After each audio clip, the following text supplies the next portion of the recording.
What's going on, guys? This is AndrewChicken and welcome back to another video. In this one I'll be showing you guys how to make a variety of different explosive grenades in Minecraft. Some of these can be used as weapons but don't actually tear up the terrain, while others can be used to start massive fires and absolutely demolish structures. And some can even be used as a helpful mining tool of sorts, but all of them are extremely cool. Now, before we get into this video, I do want to mention a couple of things.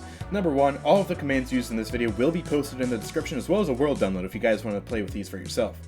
And number two, this is my first Minecraft video in ages and is deviating pretty far from my usual Paladins content. So if you guys want to see me play more Minecraft on this channel, drop a like on this video to show me your support, or leave a comment telling me whether I should stick to Paladins or keep making more Minecraft stuff. But without further ado, let's get straight into the video. So right in front of me you can see the 4 grenades that I'm going to be covering in this video. We have the weapon only, which is an explosion that does not grief the terrain, but it does damage players and mobs. Then we have the small fire, which is exactly the same as weapon only, but it also summons a small fire at the source of the grenade. Then we have the big fire. This one's my favorite because it summons a massive explosion, and that explosion also spreads fire all over the place. It's a really fun grenade. Then we have the TNT version, which could be used as a tool for mining, because TNT drops 100% of the blocks that it destroys. So kind of more of a tool version of the grenade than a weapon. But of course, you could still weaponize this. Now, the way these grenades work is you have to have this very special grenade that's in this command block. It is a lingering potion with this CustomPotionColor, just to kind of make it look scary, the name grenade, and it's also a nausea potion, which is really important because it's how we're detecting which area of effect cloud to blow up. Because, as we all know, lingering potions summon area of effect clouds, and that is what this system uses to create the explosion. So it's the nausea potion with some aesthetic stuff. And if we go ahead and grab this, you can see the grenade. Really cool. Nausea, only 1 second, and I used nausea to kind of simulate what it would be like if you were at the very source of the grenade. You know, getting blown up, it would kind of make you disoriented. So that's the goal of the nausea. But if we go ahead and turn on weapon only, we can see that this grenade explodes. So you can kind of see there, just for a split second, that there is a creeper there. And the reason we have the creeper is to make it terrain friendly. So you can see none of the terrain was destroyed by this grenade, but if I were to go into survival, it does hurt me a little bit. So the way this works is we have this repeating command block, which is constantly testing for an area of effect cloud with the nausea effect. As you can see right here, 9B is the ID for nausea. And what it will do is it will summon a creeper with a fuse of 0 seconds, so it explodes immediately, and an explosion radius of 3.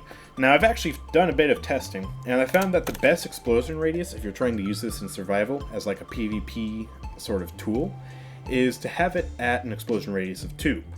And the reason for this is, if you throw it at max distance away from the player, you can be standing still and not take any damage from the grenade, which is ideal if you want to use it as a weapon, and it also cannot one-shot mobs.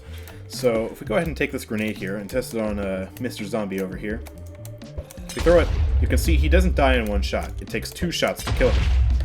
If we change it to an explosion radius of 3, then you can see that it will now one-shot the zombie.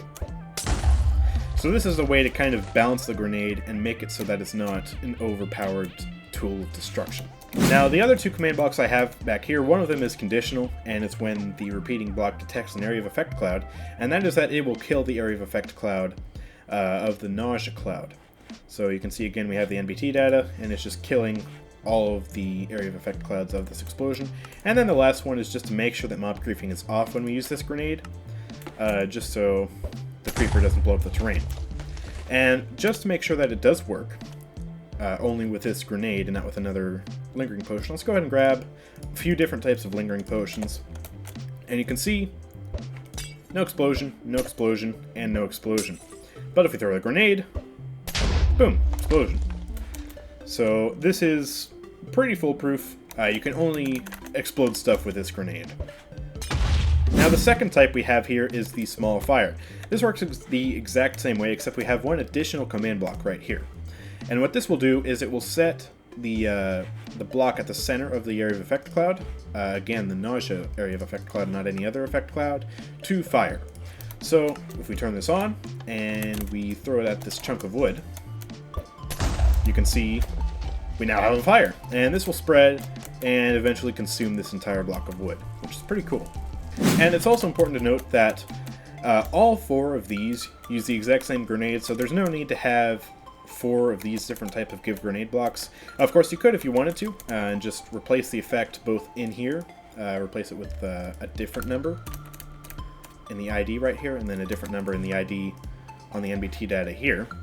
And that way you could have 4 different grenades, 4 different types of grenades, but for this demonstration, we're using the same grenade for all 4 different types of explosions.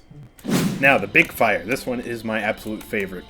In here, instead of a creeper, we have a fire charge, or a fireball, as the commands like to call it. And one of these will be summoned with a direction just facing downwards. With an explosion power, it probably shouldn't be at 10. That is way too much. But it'll basically summon fire, and it will explode the terrain. Now, this one does destroy the terrain, so you want to be very careful with these. And it's probably not the most survival friendly either, considering that it does do a lot of damage, and you can increase the explosion power to make the explosion bigger. So if I throw this at the larger chunk of wood here, you can see it does destroy some of the terrain, and it immediately sets it on fire. It spreads it in a pretty nice area. It's kind of like napalm, but of course in Minecraft. Now if we do set the explosion power to a higher number, let's say we double it and make it 4, you can see that the explosion gets much larger. Look at that. And we can go even further. Just make it absolutely ridiculous and set the explosion power to something crazy like, I don't know, 10. And, well, that's just going to take off a huge, huge chunk of this wood. So you do want to be careful with how high you set the explosion power, because if you don't have tile drops off, then the amount of lag that this thing can cause, if you set it to something like 100, will probably crash your game. So you want to be very, very careful with this grenade. So I recommend setting it at something between 2 and 4. 1 doesn't really explode anything, it just kind of explodes in one block, and that's it's kind of weak. So yeah, anywhere from 2 to 4 is really the best for this grenade, if you want to get the best results. But as you can see, it is absolutely eating up this wooden cube. Now the last grenade type is the TNT grenade, and this one just summons a TNT, a prime TNT with a fuse of 0, so it explodes immediately. And if you go ahead and turn this on and throw it at this chunk of wood, actually, let's go ahead and reset it real quick. So we reset this, you can see it explodes. And because TNT drops 100% of the blocks that it destroys, you can use this for mining. What you could do is you could throw it, then go around and collect all the materials. Ideally it'd be stone, iron, things like that. And then once you're done, throw another one of these. That was kind of weak.